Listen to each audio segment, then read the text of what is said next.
Tokios laidos dar nebuvo. Tai užeikite, kas laukiate kartu su manim vaikų chirurgu ir šiandien turėsime pirmąją laidą, nors ir trečiajame sezone, kurioje dalyvaus slaugytoja. Labai džiaugiuosi, kad šiandien į laidą atkeliavo slaugytoja Vaiva Jankienė. Sveiki, Vaiva. Sveiki, Benediktai. Ačiū, kad pakvietėt. Tai buvo proga, priežastis ir bent jau trečiam sezone galėjom jau pakviesti slaugytoją ir tikiu, kad ne paskutinė slaugytoja mūsų laidoje. Jeigu taip trumpai, pačiai pradžiai, tai koks yra tas slaugytojo darbas? Ką jūs ten darot? Aš neseniai mačiau tokį paveikslėlį, kuriame slaugyta pavaizduota kaip aštuonkojis voras. Ir ten turi vairiausių priemonių kiekvienoje rankoje, kas reiškia, kad labai daug dirba, daug dalykų daro. Aš vaizduočiau 100 kojų, todėl kad tų 8 rankų tikrai neužtektų slaugytojai, kaip mums atrodo, ar visuomenė atrodo, ką slaugytojai daro ir ką iš tikrųjų daro. Tu turi daugybę priemonių paimti, daug kur nueiti, viską girdėti, matyti, suprasti, pajausti, paimti, tai tam reikia iš tikrųjų 100 kojų, 100 rankų. Tai jeigu tai pasakius trumpiau, slaugytoja daro viską, kas yra įmanoma ir ko reikia pacientui. Bet tas darbas yra labai įvairiapusis ir įsivaizduoju, kaip ligoniniai skyrių yra įvairiausių, kaip yra ir ligoninių įvairiausių, taip ir slaugytojų visur tos funkcijos gali skirtis ir tas darbas yra toks, kur tu vienam skyriui gali daryti vieno, kitam kitą. Absoliučiai taip ir jis yra labai skirtingas, dėl to aš sakau, kad slaugytojo profesija yra geriausia pasaulyje profesija. Todėl, kad tu labai aiškiai gali pasirinkti sritį, kurioje tu dirbtum, nors tavo išsilavinimas, tavo bazinės žinios yra lygiai tos pačios. Be abejo, tu gali tobulėti ir mokytis daugiau, bet jeigu paimti tai palyginimą, tarkim, operacinė slaugytoja, tai pagrindinis darbas yra padėti operacinėje, vykdyti tas funkcijas, kurios yra reikalingos ten. Jeigu slaugytoja dirba kažkokiam tai skyriuje, kurie yra užsiima gydymu, tai yra vėl visai kitos funkcijos. Anestezistai, taip pat skubios pagalbos slaugytojai, kurie dirba greitojoje medicinos pagalbai.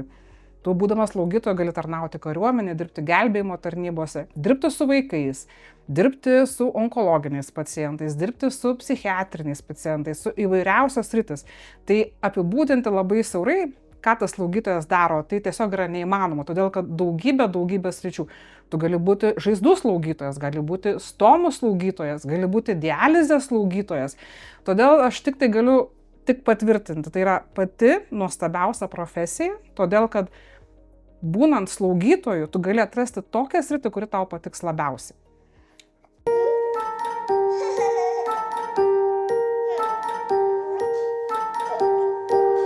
Nereikalinga dovana. Ukrainos dėka šių priemonių mums nereikia. Padovanok jas ukrainiečiams. Apsilankyk dovana.blue-yellow.lt. Laidoje turime įvairiausių mitų, kuriuos dažniausiai bandom paneigti. Tai ne mano sugalvoti mitai, randam juos internete. Ir pirmasis šiandien būtų, kad slaugytojo darbas yra labai susijęs su fizinė veikla ir labai daug fiziškumo reikalaujantis darbas. Ar tai tiesa? Iš esmės taip, tai tiesa. Galiu kaip pavyzdį pateikti, kadangi dabar jau daugumą turim tos išmaniosios laikrodžius ir aš esu stebėjusi, kiek žingsnių suvaikščiodavau, sumindavau, sakykime taip, per pamainą, tai 12 000 žingsnių tai yra visiška norma. Bet būdavo tokių pamainų, kad sumindavau ir 20 000. Tai reiškia, mes vaikštom tikrai labai daug. Fiziškai taip reikalauja fizinio pasirengimo ir tam, kad tu galėtum ir ilgai stovėti, arba galėtum atlikti tam tikrus judesius, kai tau reikia ir atsiklaupti, ir pasilenkti, ir atsitūpti. Tai fizinės tokios, sakykime, negalėčiau sakyti, kad tai jėgos ir ištvermės, bet tam tikrų fizinių savybių taip reikalauja. Ir tai darbas yra toks ir protinis, ir fizinis. Ir netaip lengvas slaugytojas iš tikrųjų. Aš čia neseniai mačiau video, kur rodo, kaip chirurgas prisideda prie paciento pernešimo ir operaciniai, kur bėga toks, ir net nespėjai paimti, jau slaugytojos paima ir tikrai ne po 30 kg ten kelia, kai atrodo, ta norma būtų tiek tikriausiai. Norma iš tikrųjų yra viso labo 5 kg. Ir mes turėtumėm naudoti visas pakelimo priemonės, kurių šiais laikais tikrai yra labai daug, deja, bet ne visur naudojama ir ne visi išmoksta. Bet jeigu įstaigoje mes galim tas priemonės naudoti, jas turėti, tai sudėtinga, man atrodo, arba sudėtingiausia fizinė prasme yra greitosios medicinos pagalbos slaugytojams ar be abejo ir paramedikams. Ten dėja ne visur tu panaudosi tas priemonės ir tenka naudoti ir savo kūną ir gana dažnai. Tai jiems sunkiausia fiziškai, aš nebejoju. Dar vienas mitas, irgi ne mano sugalvotas, slaugytojos vykdo tik gydytojo nurodymus. To sprendimo praktiškai ten nėra. Labai nemėgstu šito mito, bet dėja, čia yra dalis tiesos. Dalis tiesos dar pas mus. Dėja, ne visur taip yra ir mūsų slaugos profesija ir slauga labai vystosi smarkiai ir labai dideliais žingsniais einama prie to, kad slaugytojas yra savarankiškas specialistas. Ir galbūt prieš 20-30 metų tai ir buvo nurodymų vykdytojai, dabar nes slaugytojai vis savarankiškėja ir gali daug sprendimų priimti patys, ko aš labai džiaugiuosi ir labai tikiuosi, kad ir aš jau galėsiu dirbti labai greitai kaip visiškai savarankiška slaugytoja. Tai suteikia labai daug profesinio pasitenkinimo, labai daug. Aš prisimenu pirmuosius savo metus, pirmuosius budėjimus ir tiek ir kaip gydytojo, tiek ir kaip rezidento praktikoje, slaugytoja buvo tas auksinis žmogus, kur tu atkeliauji, akis didelės, tu nežinai ką daryti, tai žiūrėkit, gydytojo mes šitą imam, taip? Ir tiek iš jų galima buvo išmokti ir tiek, tai aš tikriausiai sakyčiau, kad slaugytojas, nors mūsų visuomeniai gal tai nėra taip aiškiai sakoma, bet kad jos yra svarbesnės netgi už gydytojus, nes tikrai daug ką padaro, daug ką pamoko ir ta patirtis jų yra labai didelė. Ar sutiktumėt su šitu? Patirtis jų tikrai yra labai didelė ir jos, jeigu taip vaizdžiau pasakius, turi platesnį regėjimo lauką. Bet aš tikrai nemėgstu to, kas yra geresnis, svarbesnis. Man atrodo, kad mes esam vienodai svarbus tiek gydytojai, tiek paramedikai, tiek slaugytojai padėjėjai, nes mes visi turim savo funkcijas. Ir aš atsimenu labai tokią gerą pamoką, kai padariau tam tikrą gerą dalyką, dėl ko ten dėkojo pacientų artimieji. Ir mano vadovė sako, bet žinai, kodėl tu tai padarei? Todėl, kad tavo komanda buvo labai gerai tą dieną. Ta diena būdėjo labai šauni komanda, todėl tu galėjai padaryti šitos dalykus. Tai aš apie tai, kad mes tik tai kartu dirbdami esam ta labai gerai komanda ir tikrai nesam niekas svarbesnis vienas už kitus. Tai, bet ar žinot, kaip tapti labai gerų gydytojų? Kuo čia gali prisidėti slaugytojai? Nežinau, gal parodyti, kaip kas ir padėti. Man tai slaugytojas, sakau, yra tas, kur pirmiausia jų klausia, ne kolegų, jeigu kažko nežinai. Tai. Labai geri santykiai su slaugytojais, jis padaro labai gerų gydytojų. Todėl, kad slaugytojas yra arčiausiai paciento ir daugiausia laiko praleidžia paciento. Ir būtent slaugytojai neša tą žinią. Ne, bet žinokit, šitas tai visiškai pritariu ir tas vien užtenka to pasakymo ir nuraminimo pacientų, kai jau matai, kad jie paruošti pas tave atkeliauja, nes slaugytojas jais pabendravo, tai čia yra kažkas pasaka ir tikrai nukelt reiktų tą kepurę prieš slaugytojas, nes tai realiai yra tas pirmas frontas, kur susiduria su tais pacientais ir nepaisant ar pasiekė, nepasiekė, tai pirmas ir nepasitenkinimas, pirmos ašaros, skausmas galų gale, pirmiausia slaugytojom tenka. Tai kokios tos sudėtingiausios situacijos slaugytojų darbe yra? Deja, bet jos sudėtingiausios yra tos, kurios, sakykime, gyvenimiškai yra sudėtingos, be abejo, netektys, artimieji dažnai būna nepatenkinti kažkuo, tai net ne pacientas iš tikrųjų. Profesija yra sudėtinga tom, kad tu turi labai glaudų santykių su žmogum. Tiek su pacientu, tiek su jo artimaisiais. Ir tai yra gana sudėtinga, tam reikia labai tokių ir specifinių, ir gilių žinių, ir supratimo, ir galų gale labai reikia savo paties tam tikrų asmeninių savybių, nepaisant to, kad mes turim turėti labai daug empatijos, mes turim turėti ir kitų savybių, kad sugebėt valdyti situacijas. Bet taip, skausmingiausias yra tos, kurios susijusios su netektim, sudėtingom ligom, ypač su vaikais. Ir tą išgyventi ir tą išmokti valdyti situacijas tikrai nėra lengva. Norėčiau dar grįžti prie to klausimo, kur klausia, kaip galima tapti slaugytoju. Koks tas kelias, jeigu taip trumpai padėliot, kiek metų ir kur reiktų mokytis, kad tapti tuo slaugytoju? Kad tapti slaugytoju reikėtų mokytis arba kolegijai, arba universitete. Aš asmeniškai tikrai nematau tame jokio skirtumo. Ir jeigu man dabar reikėtų rinktis, aš ko gero visgi rinkčiausi kolegiją. Dėl įvairiausių, sakykime, kolegijos vienas dalykas yra arčiau regionuose, kur žmonės gali mokytis. Universitetą vis dėlto yra didžiosiuose miestuose ir ne visi gali atvykti. Ir aš tokia esu, sakykime, labiau kolegijų fanė, bet be abejo po to mokslus tęsti galima universitete, dabar nebėra jokių problemų. Kaip tapti? Tapti slaugytoju gali ne kiekvienas. Visų pirma, reikėtų nuspręsti, ar tu tikrai nori dirbti su žmonėmis. Tai nėra paprasta, nes kontaktas su žmogum bus labai dažnas, jis gali būti ir labai ilgas, ir jis gali būti ir malonus, ir nemalonus. Ir jeigu sudėtinga pačiam dirbti su žmogum, tai reikėtų tiesiog pagalvoti, ar tai mano profesija, arba rinktis tą sritį, kur kontaktas su žmogum bus kuo mažesnis. Bet aš, jeigu manęs paklausia, ar rinkti slaugytoją, aš visada sakau taip, būtinai, nes galiu tik pasikartoti, tai yra pati geriausia profesija šiuo metu žemėje ir nežinau, aš kitokios tokios lankščios, įdomios, įvairiapusės profesijos, dėja, bet ir gydytojai negali būti tokie lankstus įvairiapusė, jie pasirenka tam tikrą sritį, kurioje dirba.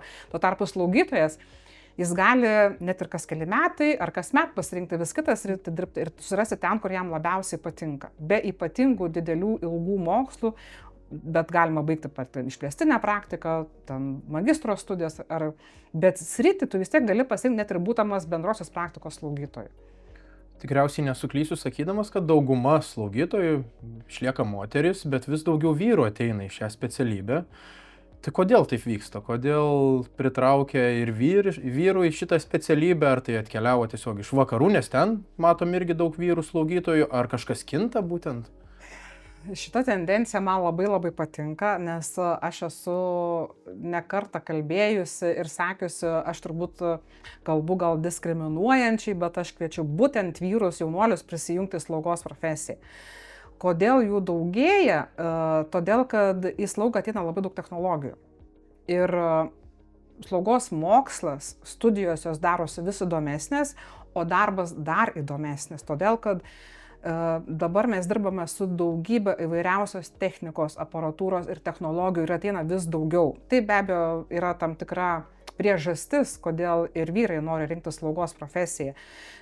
Kuo daugiau jų pasirinks, tuo bus geriau visiems.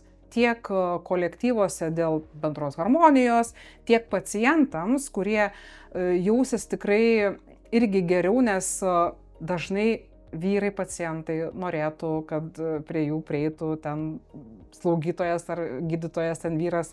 Tokia yra, sakykime, truputį šiokia tokia tendencija, bet iš esmės tai labai subalansuoja visą darbo atmosferą ir tik tai teigiamai žiūri, tai ir labai linkiu jaunuoliams rinktis būtent slaugos profesiją.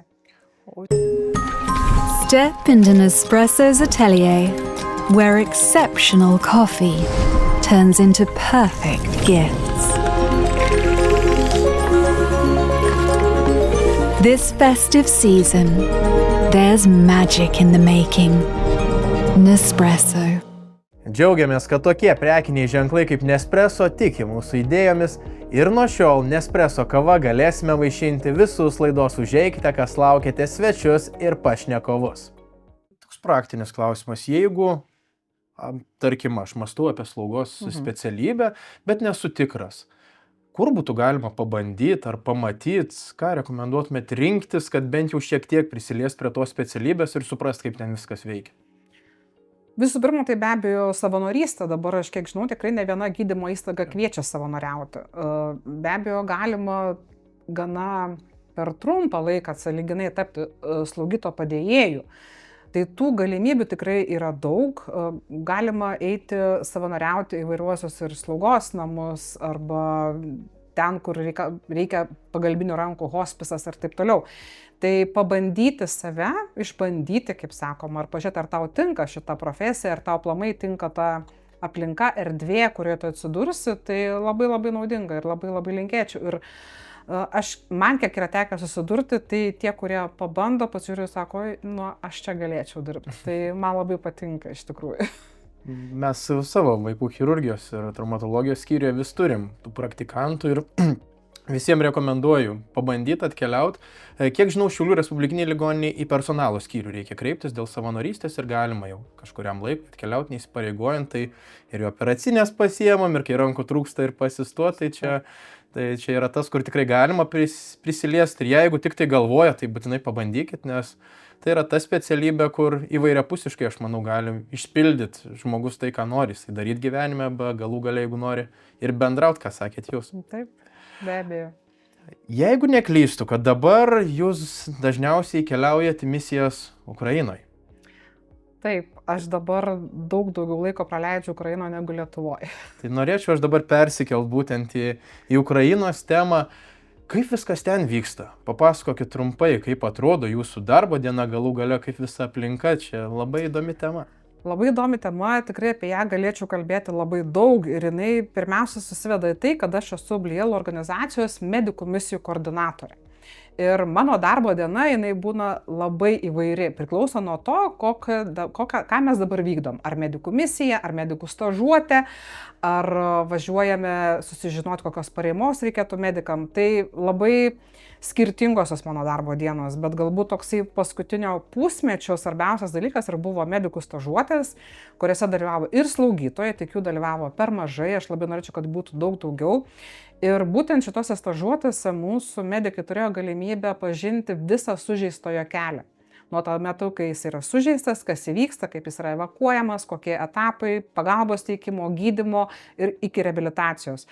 Tai buvo labai naudinga ta prasme, todėl kad mes realiai Lietuvoje neturim galimybių pažinti karo traumos ir nesame su tuo susidūrę ir aplamai dėl mūsų, sakykime, tokio labai gero gyvenimo, kurį mes gyvenam, tos pačios traumos jau yra visai kitokios ir yra būtent tokio pobūdžio, kokios sutinkamos Ukrainoje, mes tokių čia tikrai neturim.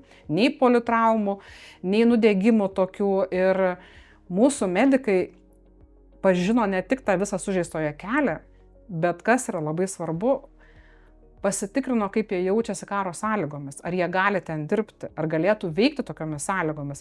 Ir, kaip aš sakau, toks pašalinis efektas, kuris mane labai džiugina, kuris gavosi, kad tikrai nemaža dalis medikų, pabuvę stažuotėse, dabar jau grįžta į misijas Ukrainoje. Ir mes šiuo metu turim net kelis medikus visai pafrontėje, kurie atlieka sužeistų karių evakuacijas. Aš labai jais didžiuojuos, be galo. Man tai yra toks didžiulis pasididžiavimas, apie juos kalbu visiems ir visur, teikiu kaip pavyzdį ir tai yra įrodymas, kad tiesiog reikia pabandyti, pakalbėti su tais medikais, kurie jau buvo tenai ir kuo mes turėsime didesnį būrį medikų, kurie bus pasiruošę veikti karo sąlygomis, tuo mūsų medikų bendruomenė tikrai bus tvirtesnė, saugesnė ir mes būsim labiau pasiruošę. Didžiausia pagarba visiems medikam keliaujantiem ten. Vaiva, prasitarėt, kad per mažai slaugytojų. Tai tikiu, kad žiūrėdami šią laidą, bent vienas slaugytojas tikrai pagalvos apie tą mintį nukeliauti, pasistažuoti į Ukrainą. Kur reiktų kreiptis, kad galima būtų pagalvoti apie stažuotę ten? Dabar aš negalėčiau šiandien konkrečiai atsakyti, kaip toliau vyks medikų stažuotės dirbant kartu su Sveikatos apsaugos ministerija, bet į Blue Yellow Medical jūs tikrai galit kreiptis ir mes pasakysim, kokios bus artimiausios galimybės. Ir aš tikrai labai norėčiau, kad mūsų būrį papildytų daugiau slaugytojų ir paramedikų, nes ukrainiečiai medikai sako, kad būtent šitų specialybių medikų jiems labai trūksta. Keliantis toliau į Ukrainą, su kokiamis problemomis dabar susiduria medikai dirbantis Ukrainoje? Galbūt dalis jų yra net neįsivaizduojama mum, kai gyvenam ne karo sąlygom. Man tenka labai dažnai lankytis įvairiuose gydymo įstaigose, pafrontės taip pat, karo medicinos įstaigose taip pat ir aš visur užduodu šitą klausimą, ko jums šiandien reikia labiausiai. Mes tikrai teikiam paramą, kaip Blue Yellow organizacija, įvairiausią medicinos priemonę, bet visi medikai, tiesiog visi kaip vienas atsako, mums šiandien labai trūksta žmogiškųjų resursų, mums trūksta rankų. Tai tokia yra karo realybė iš tikrųjų, todėl kad poreikis medikų yra išaugęs labai smarkiai ir karas dėja tęsiasi ir nesimato, kada jau bus pabaiga, o poreikis teikti pagalbą jisai nemažėja.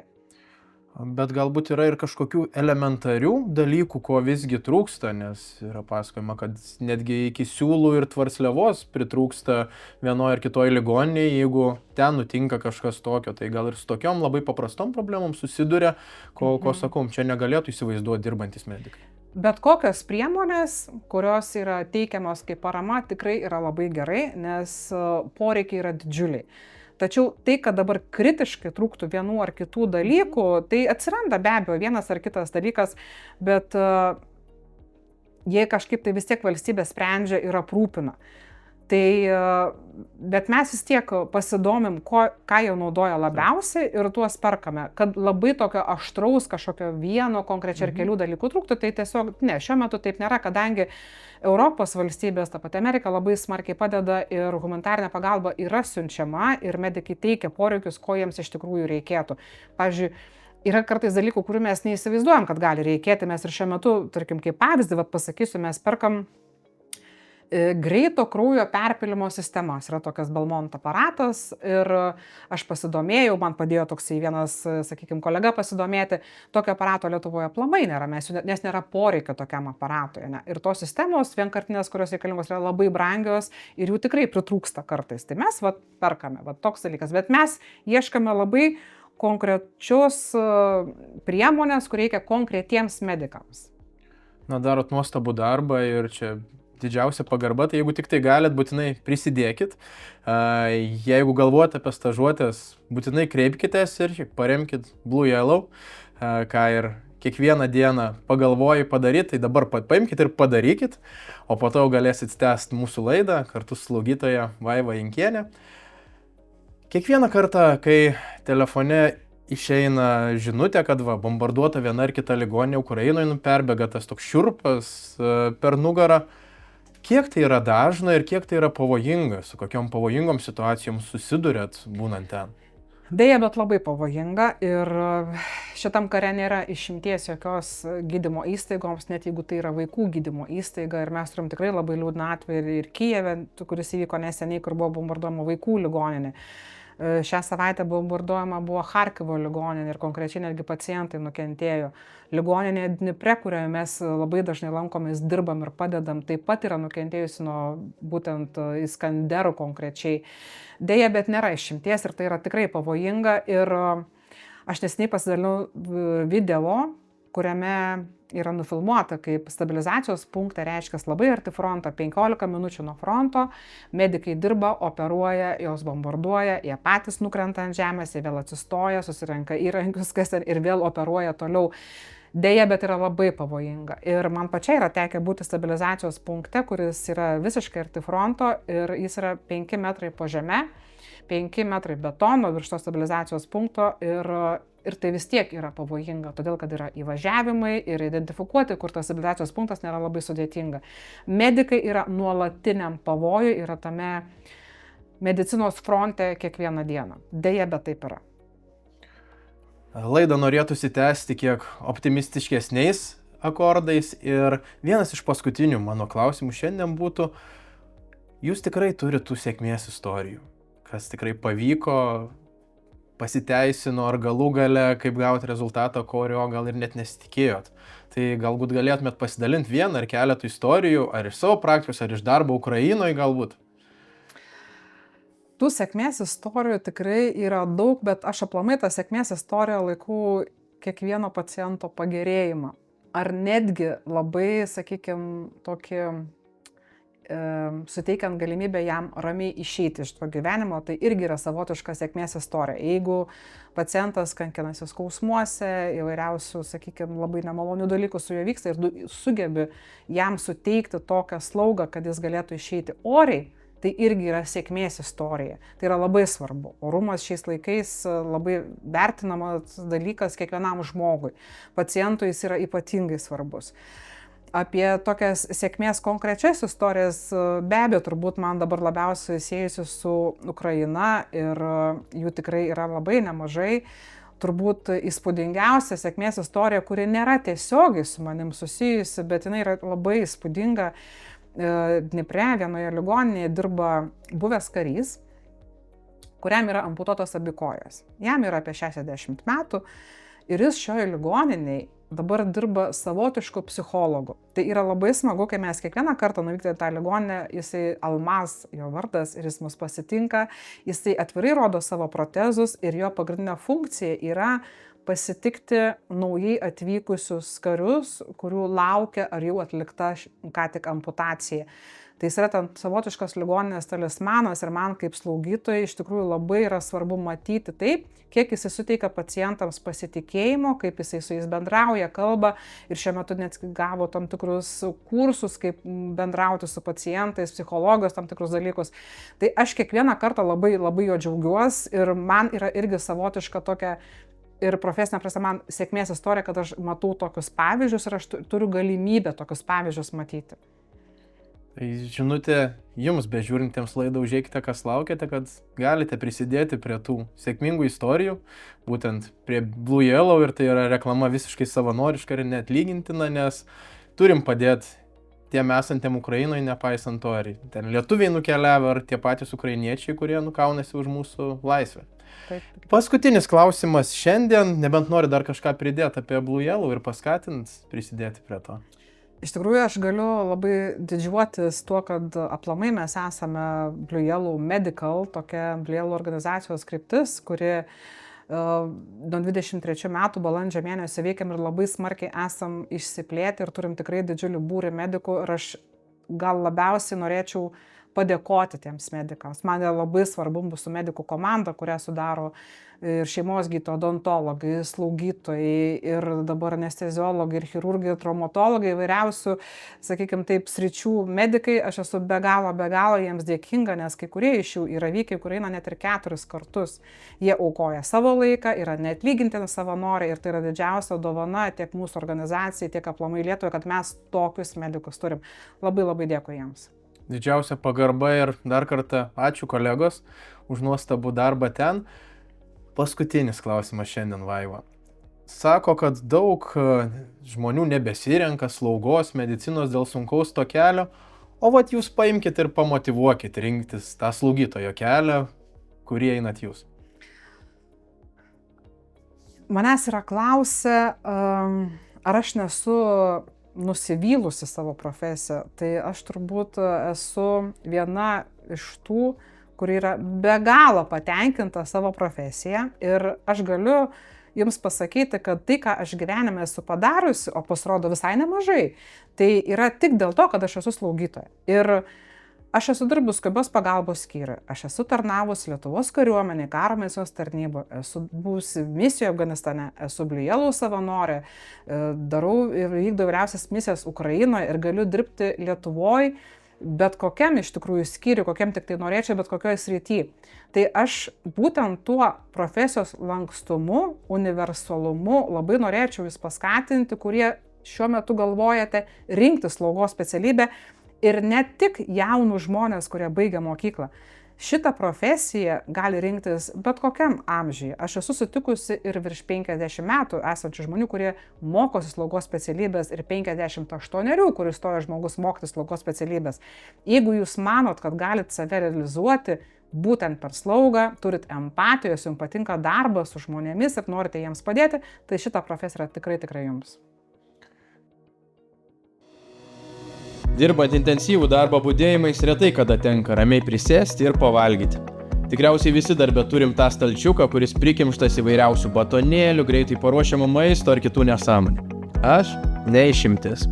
Tačiau pastarąjį mėnesį išbandžiau visavertį maisto kokteilį Nara, kuris ne tik numalšina alkį, tačiau ir suteikia visas reikalingas medžiagas tam, kad po pusvalandžio vėl nesijausčiau alkanas. Kokteiliui pagaminti pakanka vos 2 minučių ir galiu toliau eiti konsultuoti pacientus arba bėgti į operacinę. Visavertis maisto kokteilis Nara yra pagamintas iš natūralių ingredientų, praturtintas vitaminais, mineralais ir puikiai tinka tiems, kurie tiesiog nespėja pavalgyti. Visiems laidos užeikite, kas laukite, pašnekovams dovanojame maisto kokteilio Nara pakuotes, o jums rekomenduoju pasinaudoti nuolaidos kodu užeikite, su kuriuo galite gauti 20% nuolaidą. Tai puikia alternatyva visiems nespėjantiems pavalgyti, praleidžiantiems valgį arba renkantis greitą ir ne patį sveikiausią maistą. Išbandykite ir būkite sveiki. Kągi, Vaiva, ačiū Jums labai, kad skyrėt laiko tarp savo misijų ir Jums keliauja mūsų laidos draugų Nara Health maisto kokteilis. Tikiuosi, kad Jums naudingas Jūsų darbe. O aš visiems noriu padėkoti, kad buvot kartu ir jeigu norėtumėt pamatyti tą užkrečiantį pavyzdį, tai Vaiva Jankienė, slaugytoja, yra būtent tas pavyzdys, kuris priverčia pagalvoti apie slaugytojo kelią, jį rinktis ir padėti žmonėm, bendrauti su žmonėm ir galų gale padėti mūsų broliams Ukrainoje. Tai prisidėkit prie Blue Yellow, būtinai sekite laidos Užeikite, kas laukiate paskyrą socialinėje erdvėje, prenumeruokite mūsų kanalą YouTube platformoje ir aišku, sutinkam už 2 savaičių. Iki!